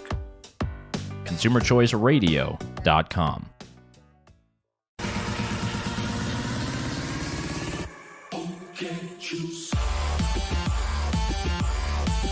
And welcome back to Mornings with Joe Catenacci here on the Big Talker 106.7 FM. I am filling in for Joe, Yaël Ossowski here on the mic. We've had a great couple of hours here on the radio program, talking to some great people from around the state, around the country, and now we want to go around the world. Why not? That's what we do here. And I'm speaking with my colleague Bill Wirtz, Senior Policy Analyst at the Consumer Choice Center. You can also hear his podcast, Consumer, spelled EU, on the App Store, in the Android, Google Play Store, wherever else you might hear your podcasts. Bill, great to have you on the program. Thanks for having me, Yael. So one thing I wanted to talk about with you, as you tend to be the subject matter expert, and something that's fairly important here in North Carolina, is agriculture. Now, North Carolina is a big pork state. We've got soybeans. We've got a bunch of stuff out west, a lot of things out here in the east. And one thing that we started to see is the rise of progressive legislators who are looking over towards your continent of Europe saying, you know what, these guys have some really good ideas on what we should do with agriculture. However, you say here in a recent article in the Journal Courier, the U.S. should not look to Europe for the future of agriculture, and you kind of give a warning. So, Bill, what is this all about? Well, when people travel to Europe, there's a certain food culture in Europe. You know, you go to France, you can go to any bistro and you can eat well. And that's a cultural thing that Europeans think they have and that nobody else is able to have. But of course, you can have a lot of good food in the United States as well. And the question about food quality is all about legislation, but also about innovation. there's a lot of people you will know in your surroundings that are of the belief that anything that is natural is automatically good. But what we do know in agriculture is that nature is not always a friend of ours, and nature sends us insects and all types of different problems with our crops, and we have to fight these problems with crop protection. Now, in the United States, crop protection since the 1960s has made enormous strides, has improved the lives of consumers and farmers, and made it possible to have a sustainable food system that creates affordable prices and good food. But in Europe, we're walking those ideas back. A lot of people are against pesticides. We don't want any genetic modification. So in Europe, structurally, we're banning these things. One of the things I mentioned in the article is about neonicotinoids. Neonicotinoids, these are also known as neonics. These are products that we use in order to get rid of insects. In many European countries, these products are banned. And as a result of that, in France, the beet farmers were at the verge of collapse. And the beet farmers said, hey, if we don't allow these products to be used, we will lose so much of our crops that we will basically have to import food. And I think the United States prides itself in an agricultural system that is self-sustaining, but also exporting around the world. And I think that's really great. And I think it would not be wise for American politicians to try and replicate the examples of Europe that, in my view, just have not worked. You're listening to Mornings with Joe Catenacci here on The Big Talker. Yaël Ossowski filling in. We're speaking with Bill Wirtz. You can actually go and read much of his commentary on wirtzbill.com and on his Twitter at wirtzbill. Always some great innovative stuff that'll have you scratching your head at times, but sometimes cheering along as he tweets. So, Bill, thanks for that. One thing that you mentioned that I remember even back when I was in high school, there was a huge Time magazine article, "A World Without Bees, the Price We'll Pay If We Don't Figure Out What's Killing the Honeybee." The so-called bee apocalypse was a big topic. I remember high school projects, people talking about it in environmental class. I remember in college, people having debates. But you kind of bring up at some point in this article as well that the bee apocalypse, in a way, is something that really never happened. To the extent that even the Washington Post figured it out, and in pieces that they published in 2015, in which they said bee populations are actually going up. Listen, pollinators are very important for our ecosystem. So we have that fact straight. So we need to get the other facts straight about bee populations correct as well. Bee populations are cyclical. So that means that on some years, in some regions, bee populations can decline. And that is something that happens in nature, and it happens all throughout history. When there was some bee population declines, the environmental activists said it's genetic modification. Then the scientists told them that that is not true. And so they said, oh, it's neonicotinoids. It's the insecticides that we use on our fields. And that has also proven not to be true. But then politicians in many countries said we need to ban neonicotinoids, these insecticides. So we replaced it in some countries with a product called sulfoxaflora, which also acts like a neonicotinoid. And then the environmental activists said, oh no, it's actually this product. So no matter what you do in modern agriculture, unless it's organic food, which is what they want to have everyone eat in the end, they will always say it kills the bees. And what I say is, look at the facts. You can go on the website of the Food and Agriculture Organization of the United Nations and actually look at the statistics of how bee populations are doing. And overall, worldwide, but also by regions, bees are doing fine. Bee populations are actually increasing, and that's good. So I think we need to get the facts straight here. I think this bee apocalypse story is really to foster the political agenda of people who want to decide how consumers should eat. Oh boy, a political agenda at play, ladies and gentlemen. In science, no way. Bill, we've got plenty of examples the past couple of years that point to that opposite. And one thing I also wanted to bring up is you do, and I would not bring this up if it was not a nationalistic point, you bring up some praise for officials in the U.S. Who actually hawk agriculture very well and who actually are not favorable to Europe's method of agriculture. Who are you kind of talk about here, and what more do you think that Europeans could actually learn from the U.S. rather than the other way around? So I found it fascinating when U.S. Secretary of Agriculture, Vilsack, hope I'm pronouncing that name correctly. I never know exactly how to pronounce it. When he came to, well, he didn't come to the European Parliament. He was virtually zoomed in for questions and conversations. And then the European politicians, they asked him a whole bunch of questions about the American food system and, genetic modification and pesticides. And initially, when the new administration came in, I wasn't quite sure what the agenda was going to be, but I was very positively surprised that when he talked about American agriculture, he said, look, we would like to trade with you. We'd like to trade between the two blocks, but there's also some compromises that we're not willing to make for the sake of our own consumers. And I think that's very important, is that we have to realize that for people who want to have their local food, who want to buy local, who want to have American agriculture be sustainable and be affordable, not to be just a luxury product. So you have to buy from abroad if you want the regular food. And if you can afford it, you can eat local, which is increasingly what we do in Europe. I think he made that point very clear, is that there are significant differences in how we treat these problems.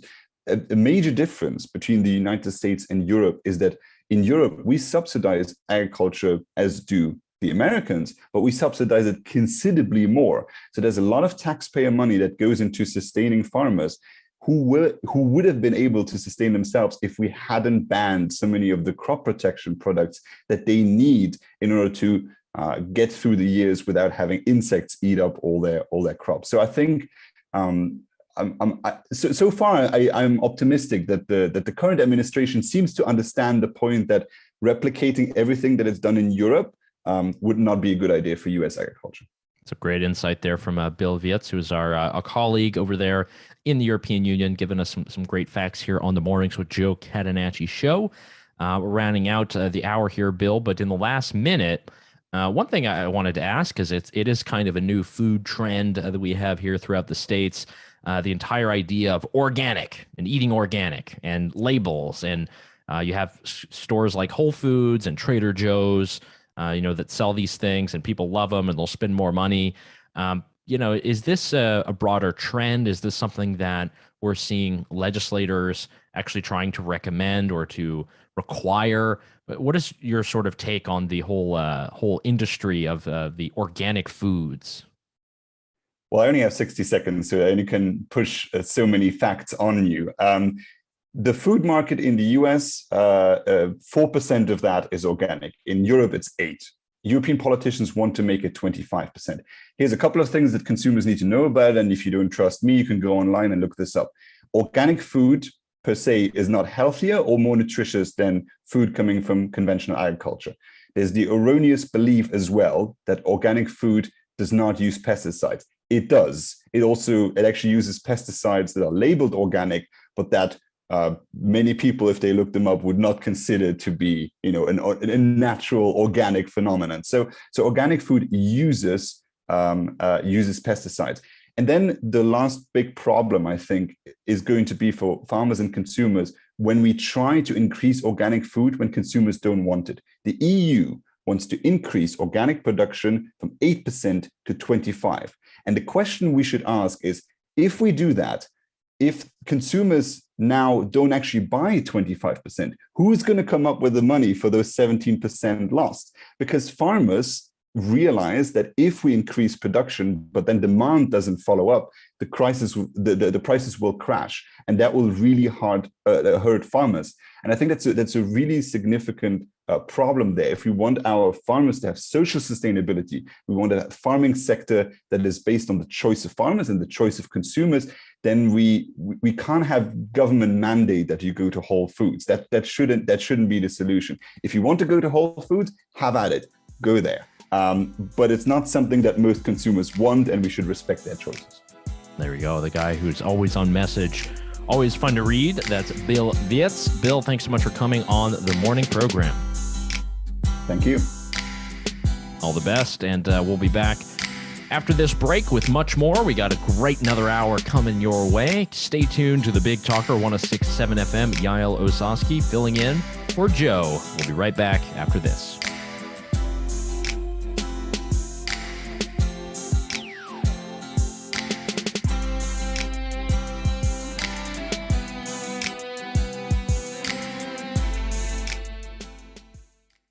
With a customer referral rating of 96%, Two Men in a Truck Wilmington has proven time and time again they are the top local choice when it comes to all of your moving needs. Offering a wide range of professional moving services, including local and long-distance moving, business relocations, both full or partial packing services and storage, Two Men in a Truck is dedicated to exceed customer expectations and reliability, quality of service, and care. To start your quote, log on to twomenandatruck.com or call 910-210-0224. Hey there, it's Charlie Miller, your state representative for Brunswick and New Hanover counties. Thank you for tuning in. Make sure to check out my Facebook page, Representative Charlie Miller, to stay up to date on everything that's happening in the state legislature. You can also sign up for my weekly legislative newsletter to receive a more detailed report on how the voices of District 19 are being heard in Raleigh. If my office can be of any assistance to you, please reach out at 919-733-6753. Paid for by the committee to elect Charlie Miller for NC House. On a scale of 1 to 5, how much do you enjoy working out? Like most, you probably said 1 or 2. What if there was a place where you could go not only to get a great workout, but enjoy doing it? At Full Circle Fitness, our members look forward to coming in. Not only do they get a great workout, but they have fun doing it. Our coaches will guide you through a safe, effective workout tailored to you and your level of ability.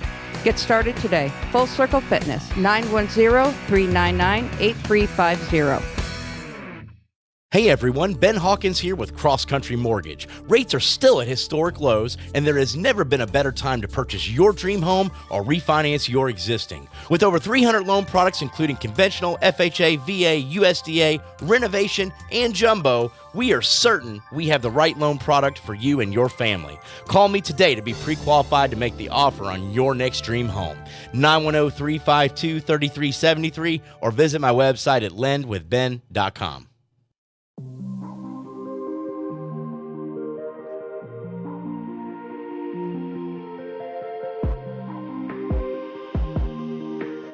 And welcome back to Mornings with Joe Catenacci. I'm your host, Yaël Ossowski, filling in for Joe as he fills his glass in the Outer Banks, enjoying it with his family, as he does every year. I'm sure he's talked about that a little bit on the air. So we had a couple great segments there with Rachel Chiu and with my colleague Bill Wirtz. Talked a little bit about, everything. We talked about capitalism and socialism and how we need more rights and more voices, voices for minorities, specifically on those questions, because we don't have that enough. Rachel had a great article in the Orange County Register all about that. We also talked about the disinformation dozen, social media regulation, and how the White House got a little bit too involved when it was trying to make its points on vaccines, vaccinations, the pandemic, and the like. So there's a lot to not like exactly in what the White House is doing.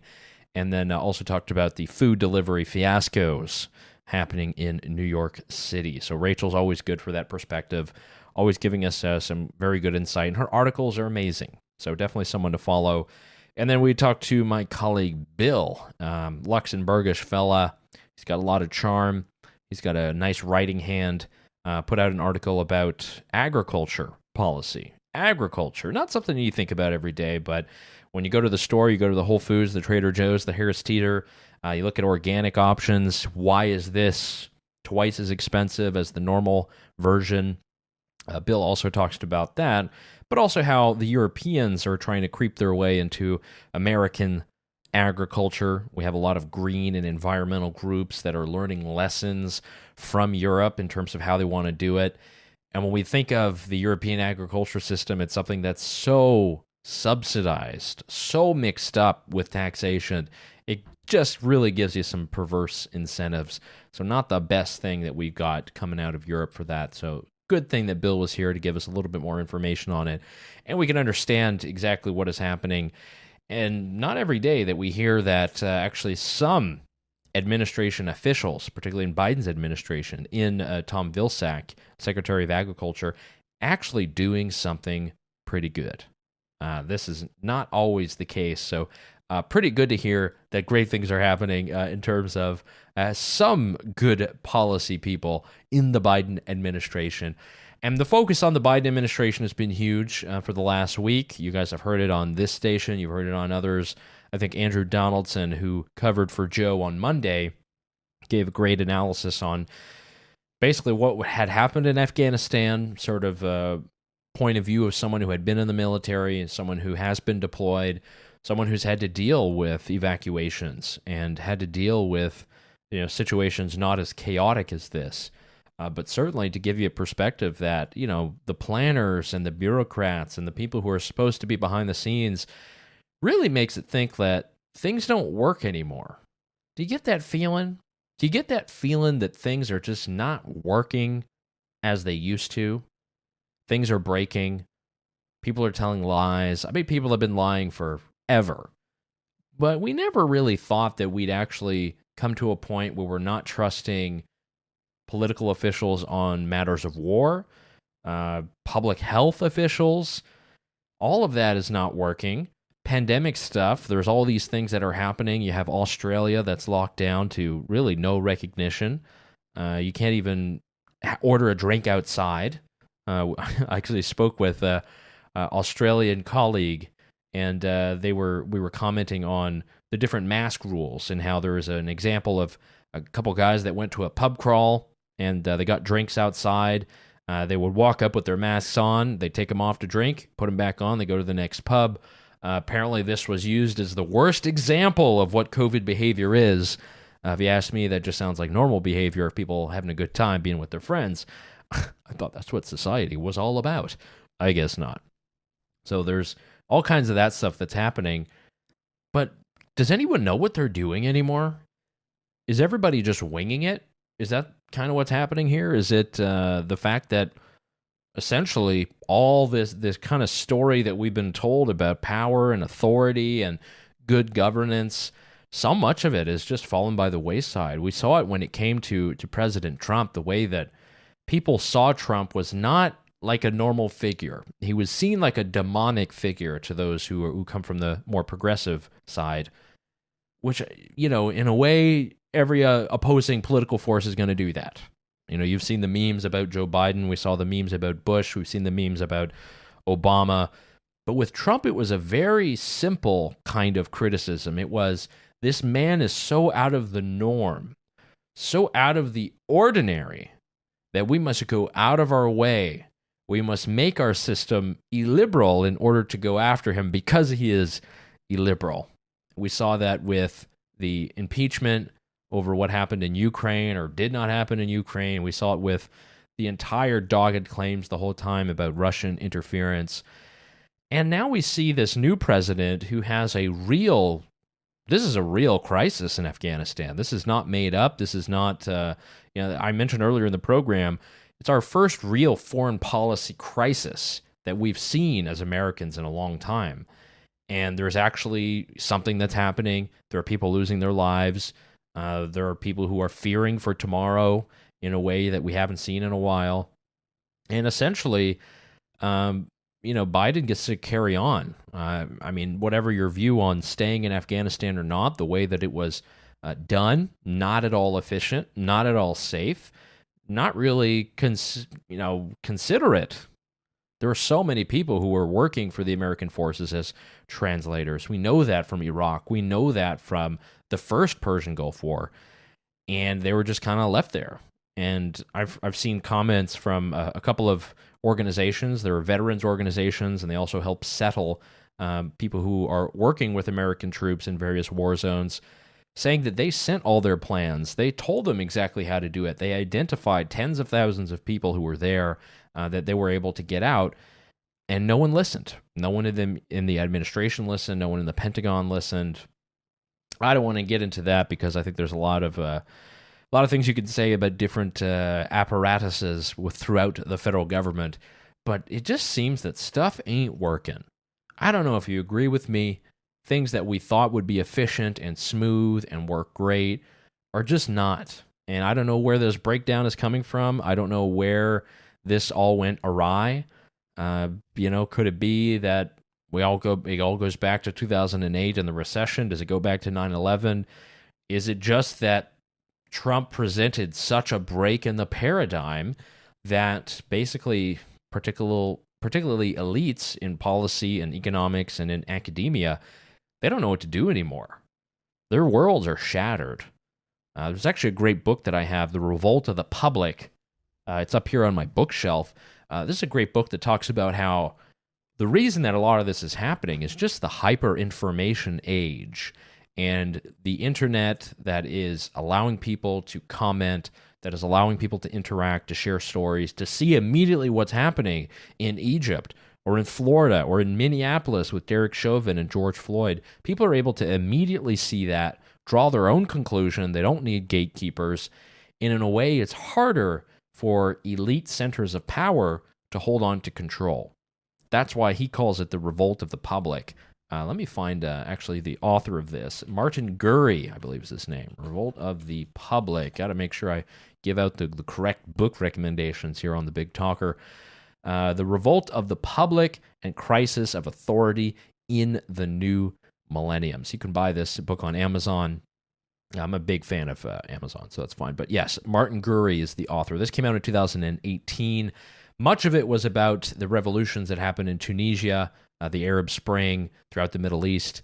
So a lot of this, you could say it's a bit dated by now, even though Trump does make sort of an appearance throughout this book.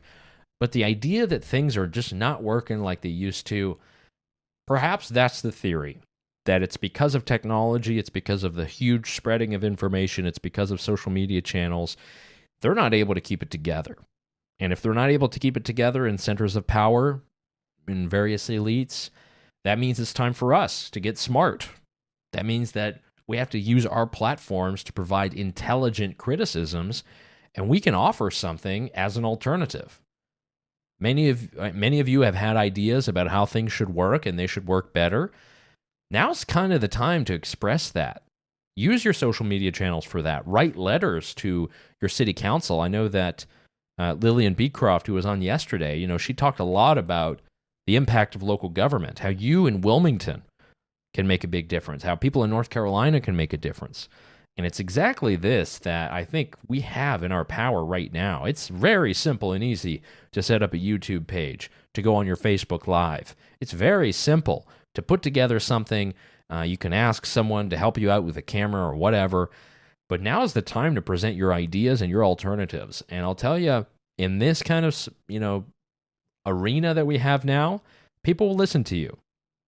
If you got something smart to say, if you thought about it, if you've done the research, if you provide a good alternative, people are going to listen. And I think now is kind of the time. It's the time to do that. It's the time to think about it. It's the time to do it.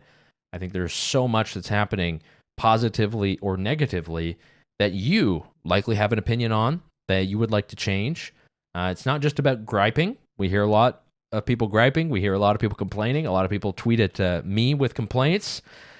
But really, with the internet, with the research available, with many of the experiences that you guys have as ordinary people, as taxpayers, as citizens, as professionals, you've learned a lot. You've picked up a lot, and you see how things work, what things don't work.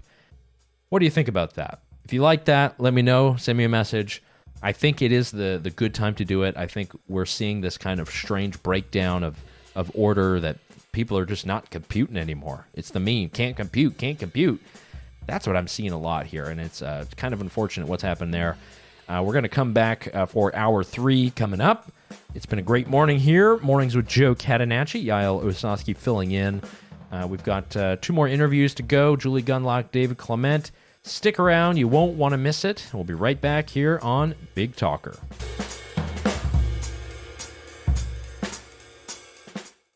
Attention patriots, listen in to hear President Trump explain why Ted Budd is the right choice for United States Senate. There's somebody that I think is very special, somebody that I've worked with, always been with me. This man's a great politician, but more importantly, he's somebody that loves the state of North Carolina. He loves the country. But this gentleman is going to be your next senator. He's going to be somebody that you're going to be so proud of. He will fight like hell. He will fight like nobody fights. And a lot of you don't know him that well, but you're going to know him.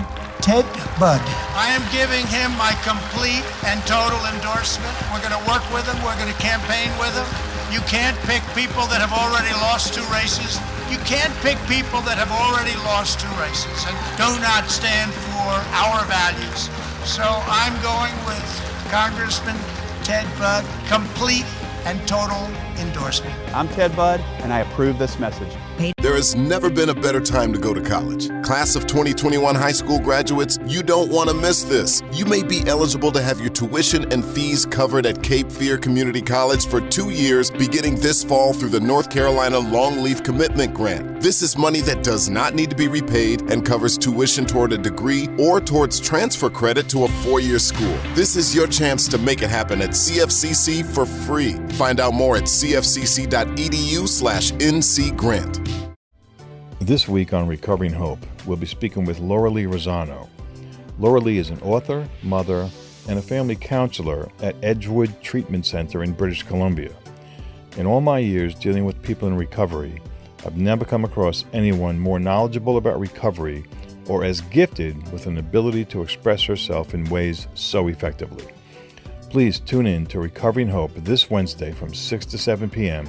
right here on The Big Talker.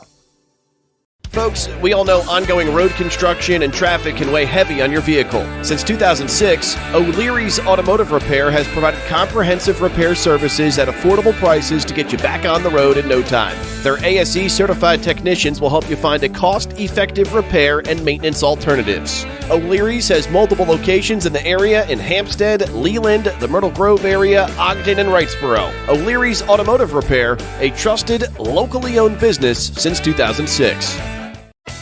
Leland needs new, fresh leadership.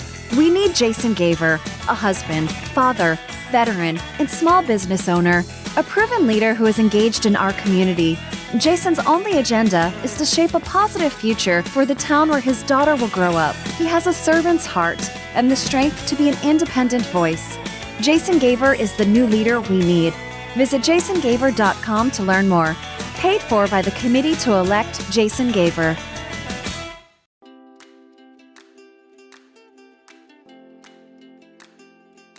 Happy Friday morning, everybody. We're back here, Mornings with Joe Catenacci. I'm Yaël Ossowski, filling in for Joe while he's out at the beach enjoying his good life. And I got to tell you, it's been a very exciting morning. We've got still a couple of interviews to come. We've got Julie Gunlock coming on after the next break, and my usual co-host, David Clement, will be coming on as well. And the number of topics that we've covered, we've gotten a good amount about politics. We've talked about what's happening in the big cities across the state of North Carolina. I wanted to focus a little bit on tech news for this kind of segment. There's a lot of things that I'll normally discuss with Joe every time I'm on the Fridays. And you guys can always go to the website, go to bigtalkerfm.com, where you can find the archives. You can find the entire schedule of programming that we have here at the Big Talker. Great stuff for everybody, certainly for anybody who is interested in ideas and ideas that can change the world. Big Talker is the place to be. So the big update that we're hearing about is apparently iPhones, Apple iPhones. Those of you who are out there who've got your iPhones, you're listening now perhaps on the app, perhaps later on the podcast version. You've got this iPhone, and there's a new update coming wherein Apple has a new feature that will protect the children.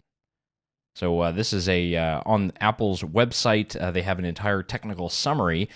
It is called CSAM detection. And what it is going to do is it's actually going to remove this encryption that exists on iCloud and backing up your phone and trying to match it to different material related to child pornography, child sexual abuse. Quoting from the Apple technical summary here, CSAM detection enables Apple to accurately identify and report iCloud users who store known child sexual abuse material in their iCloud Photos accounts. Apple servers flag accounts exceeding a threshold number of images that match a known database of CSAM image hashes so that Apple can provide relevant information to the National Center for Missing and Exploited Children. This process is secure and is expressly designed to preserve user privacy. Now, this is pretty fascinating. Apple is well known as the tech company, the phone manufacturer that is very conscious of privacy and encryption. There have been a number of cases. Some of you might remember the San Bernardino shooter. Basically, the government, the FBI, was trying to get into the phone. They couldn't. They asked Apple for help. Apple refused, and that's how it stopped. And they had pressure from the government. They had pressure from the Attorney General at the time. And Apple is fairly well known in these days for protecting privacy and for their encryption. And what we see with this update now is basically they're going to have a database of terrible child images, sexual images of children. Apparently, they're going to have some database on their server, which I don't want to be, talking to the guy who's in charge of this, but they're going to have a database, and if any of the pictures in that database flag on anyone's iCloud account, meaning you take a picture and you upload it to Apple's version of the cloud, then you're going to be put in the database. People are going to be flagged, and I'm guessing that will be forwarded to law enforcement and to the National Center for Missing and Exploited Children. Now, I don't think anyone is going to say this is a bad idea because we shouldn't track this type of information or these types of photos or images. They're despicable. We know that. Many of us are fathers and mothers and would never want to deal with this type of situation and surely don't want any of this stuff getting into any hands. But we see that Apple is changing its tune a bit on how it's going to push for privacy. And there have been a lot of activists, a lot of the online tech nerd world, unite tech nerds, who are saying that Apple is really going too far here and that they might be going down a dangerous path. And it's not just a couple of tech nerds online who are making this point. Actually, the German parliament, it's the chairman of the Digital Agenda Committee. I'm chairman of the Digital Agenda Committee. Beat that. So he actually wrote a letter to Apple and says that they're going down a dangerous path while undermining safe and confidential information. He later called it the largest surveillance instrument of history and could make Apple lose access to large markets whether the company keeps with this strategy. So this is only going to launch in the US, and there's going to be sort of a description that will be available in all of the updates. But it's really fascinating to see this change by Apple for their devices. I think many of you care about your security, your privacy online. You care about, the messages that you're sending with your friends.